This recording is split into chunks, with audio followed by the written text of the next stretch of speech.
In the previous episode, the war finally breaks out, and our boy decided to solo the dragon and claim the juicy experiences and merits all for himself. All he needed was a single dragon corpse to unleash chaos like never seen before.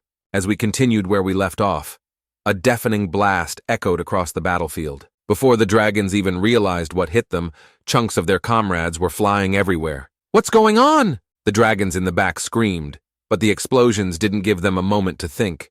Lin, standing there with a grin, casually remarked it was time for some fireworks. No one could say how long it lasted, but when the smoke finally cleared, the battlefield was unrecognizable. Hardly any dragons were left standing. The ground was littered with their bodies, broken weapons, and shattered armor. On the human side, they were left speechless. Most of them were seeing Lin for the first time, and the terrifying effectiveness of his corpse explosion left an unforgettable impression. They couldn't help but wonder, just how insanely powerful was this skill to be able to wipe out so many dragons in one go. The remaining dragons, watching their companions fall one after another, were utterly lost. They couldn't figure out just what on earth was happening. However, just as they thought everything was finally over, the nearby corpses suddenly started to swell unnaturally. Panic set in. The dragons tried to turn and run, but it was too late. Another massive explosion shook the ground, claiming even more of them. The explosion spread like a chain reaction, tearing through the once formidable dragon formation. Their tightly packed ranks turned into their worst nightmare. Some dragons, realizing they had to scatter to survive, screamed while telling everyone to spread out. But those at the front weren't so lucky. Some of them began yelling, calling Lin a monster, while some tells everyone to run for their lives. But without the ability to fly anymore, how far can they go anyway? The explosions continued relentlessly, one after another. Meanwhile, on Lin's side, a brilliant white glow enveloped him, and his military badge also started gleaming as stars began appearing one by one. To his mild surprise, he ended up leveling 2 times, but the real shock belonged to the Legion commander and the formation master, who stood there with their mouths wide open. They couldn't believe their eyes. One of them, with sweat dripping down his face, stammered, He's not going to jump straight to Divine General, is he?" As the slaughter continued, our boy was unstoppable, cutting through the powerful dragons like a farmer harvesting wheat, but soon, his sharp gaze locked onto something unusual at the rear. There, he spotted a mage raising his staff, surrounded by dragons who weren't trying to flee. Something wasn't right. The mage suddenly opened his eyes, and the staff shone brightly as a magical array appeared around him. In the next moment, a portal emerged, and out stepped something massive. It was a towering dragon, clad in full armor, its sheer size making the mage look like a toddler by comparison. On the fortress wall, the two were absolutely dumbfounded. They instantly recognized the thing was a level 70 dragon warlord, a powerful being equivalent to a top-tier human professional. Fortress number 6 wasn't supposed to see enemies of this caliber. The only explanation was that the pressure on Fortress number 9 had also escalated, forcing them to use their formations and weakening the protective energy across all forts. The old man wasted no time and quickly sent requests for reinforcements, knowing Fortress number 8 was the closest. However, it would take some time for top-tier professionals to arrive. Meanwhile, the Legion commander glanced at Lin's skeleton army and reassured himself that they could hold the line for a while. However, he had no idea what was about to happen next. Back to the front lines, the Dragon Warlord didn't waste a second. With no hesitation, it charged straight into the fray. Meanwhile, the Dragon Mage began chanting again.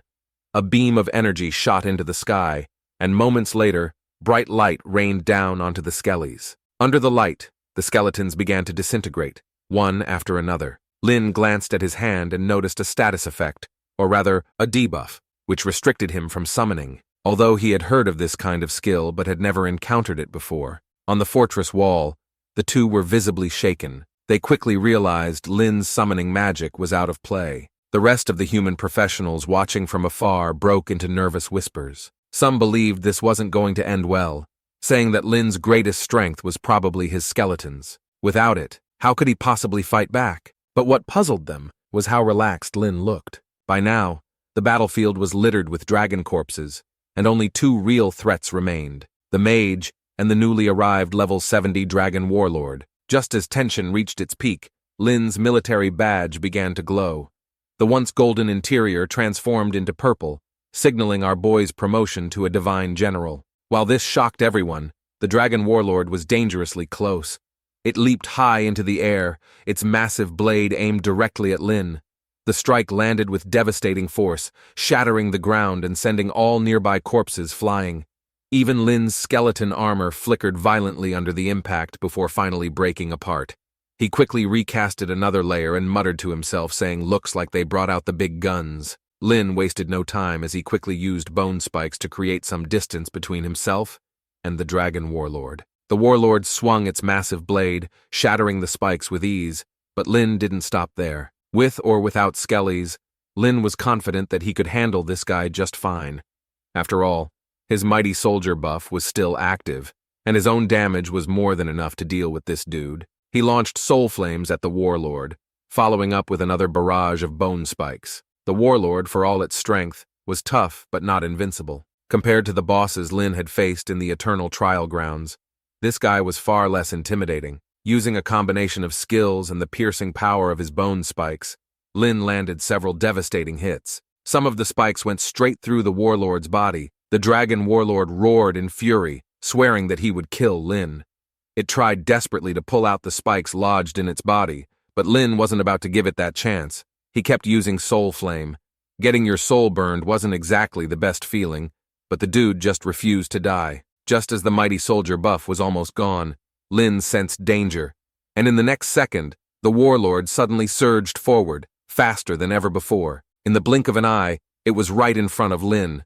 With a crazed look and blood dripping from its wounds, the warlord roared, "Then let's die together." Lin quickly backed away, but the warlord was simply too fast. A blinding light flashed in the distance, followed by a massive mushroom cloud rising into the sky. The shockwave blasted across the land, causing even the fortress walls from miles away to eventually collapse. Most of the professionals couldn't even open their eyes from the blinding light, while others were more concerned about Lin's safety. They never expected a dragon warlord to self-destruct like that. They figured Lin must have pushed him to his breaking point. For a moment, the two of them felt hopeless. The Legion commander even thought there was no way Lin would survive that. Everyone watching couldn't help but feel a sense of loss. Here was the youngest divine general of the human race, and now he was gone. People whispered about Lin's strength, amazed at how powerful he was even without his summons. Some even started crying, mourning the loss of such a great prodigy. But just as the blinding light from the explosion faded and the mushroom cloud disappeared, something incredible happened. In the distance, some folks spotted someone walking towards them. To everyone's shock, it was Lin, alive, and looking completely unharmed. "That's insane," one person gasped. "How did he survive something like that? Even a top-tier professional couldn't come out of that unscathed. How did he do it?" "Our boy came out unscathed, all thanks to summon life chain and damage transfer." The self-destruct blast from the level 70 dragon warlord was no joke, and his skeletal armor shattered almost instantly. But the damage was absorbed by the skellies inside his summoning space. Either way, Lin had already been through a tough lesson before, and he figured if two dragon warlords or top-tier demons self-destructed, his luck might not hold up next time. Lost in his thoughts, Lin was snapped back to reality by the cheers of the crowd. Slowly, he made his way back to the fortress. On either side, everyone was shouting, "Lord Divine General!" They all bowed as he passed. The Legion commander and the old man, who had been on the high platform, came down to greet him. Lin, ever respectful, gave a small bow to the old man. It wasn't just because of his age, but also because this was the man who had overseen his class transfer ceremony a while back. The old man smiled and said, the first time he met Lin, he could already tell our boy was destined for greatness. However, he never imagined he'd become a divine general this quickly, and perhaps by now, he would have to start referring to Lin as Lord. Lin smiled and said he was just lucky. He joked that if someone else had conducted the ceremony, his profession might have been completely different. The old man laughed too, but he admitted that all he did was perform a simple ritual. The Legion commander then walked over to report that the battle at Fortress Number 6 was over, and asked what Lin planned to do next. Lin asked about the situation at the other fortresses. The old man responded that he had already checked, and the other fortresses were stable for now. He asked if Lin wanted to go to another fortress for support. Lin shook his head. Since everything was under control, He didn't feel the need to chase more military merits. He even felt a little bad for having all of the merits to himself. The professionals nearby quickly disagreed, saying that Lin was the one who had defeated all the enemies, and he absolutely earned everything. Just then, the teleportation array lit up, and a top-tier professional appeared. He looked like a knight, weary from travel, and his first question was, "Where is the dragon warlord?" However, he quickly sensed something felt off. The silence around them seemed too strange. Looking at the relaxed faces of the people nearby, the man wondered if there was actually any fighting around here. The Legion commander walked over and explained that the dragon warlord was dead. The knight stood frozen for a moment, scanning the area. There wasn't even a level 60 in sight. How had they managed to defeat a dragon warlord? He then explained that the warlord had self-destructed after being cornered by Divine General Lin. The knight was taken aback, unable to believe his ears. He had thought divine generals were supposed to be stationed at Fortress Number 9. Following the gaze of the crowd, the knight finally saw Lin, but what caught the man's attention was the purple badge.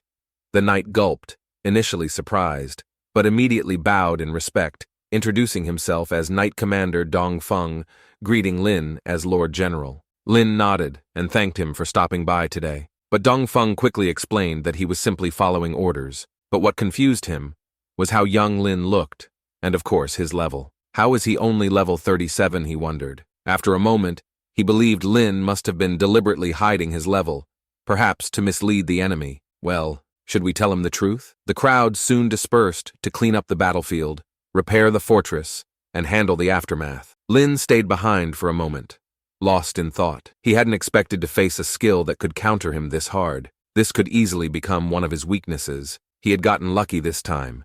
But if his mighty soldiers had been on cooldown, and with his skeletons not around, the outcome might have been very different. He decided it would be best to consult his teacher for advice on how to handle this in the future. Leaving the place, Lin returned to the small courtyard, finding only Meng Anwen there.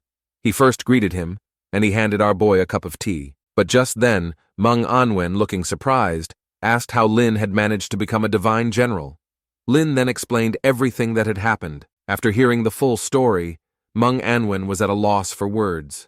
After a pause, he thought to himself that Lin had certainly deserved the rank of divine general. He then tells Lin that his teacher has gone to Fortress Number 9 but should be returning soon. Just as Meng Anwen finished speaking, White Divine appeared. As expected, he too was bamboozled after seeing Lin's rank. Once again, our boy had to explain everything for the second time. White Divine grinned and gave Lin a congratulatory pat on the shoulder, commenting that it was impressive for one person to defeat an entire legion. He laughed and said that Lin was now entitled to all the merits and experience, suggesting that if people knew he could become the youngest divine general, many would willingly hand over their merits to him anyway. White Divine tells him to not feel guilty about it and reassures him, saying the human race desperately needs top-level powerhouses, and if anyone took issue with it, he clenched his fist while advising Lin that he should simply deal with them by force. Beat the person enough so he no longer has any issues. Oof.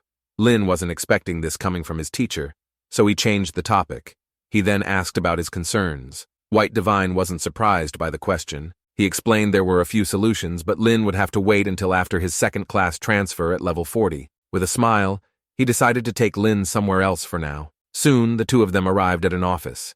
White Divine introduced the man to Lin as Mo Xinghe, the president of the Genesis Academy, and also Old Mo's younger brother. He was level 89, and who's very likely to become the Empire's 11th divine level professional. Mo Xinghe sized Lin up, then turned to White Divine with a smile and asked if this was the dear disciple of his. With a proud nod, White Divine asked, "How you think he's pretty good, isn't he?" Mo Xinghe agreed that Lin was indeed impressive, but pointed out that bringing a non-Genesis Academy student here so openly to steal their academy's resources was being a bit unfair.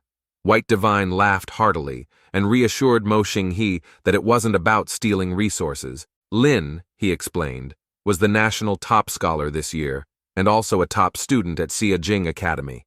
As for other details, he suggested Mo Xinghe take a look at Lin's personal records himself. Mo Xinghe, still skeptical, asked him to hand over Lin's information. After receiving it, White Divine told him to take a deep breath, calm down, and not be too startled. Mo Xinghe, feeling a little offended, believed there was nothing in this world that could shock him.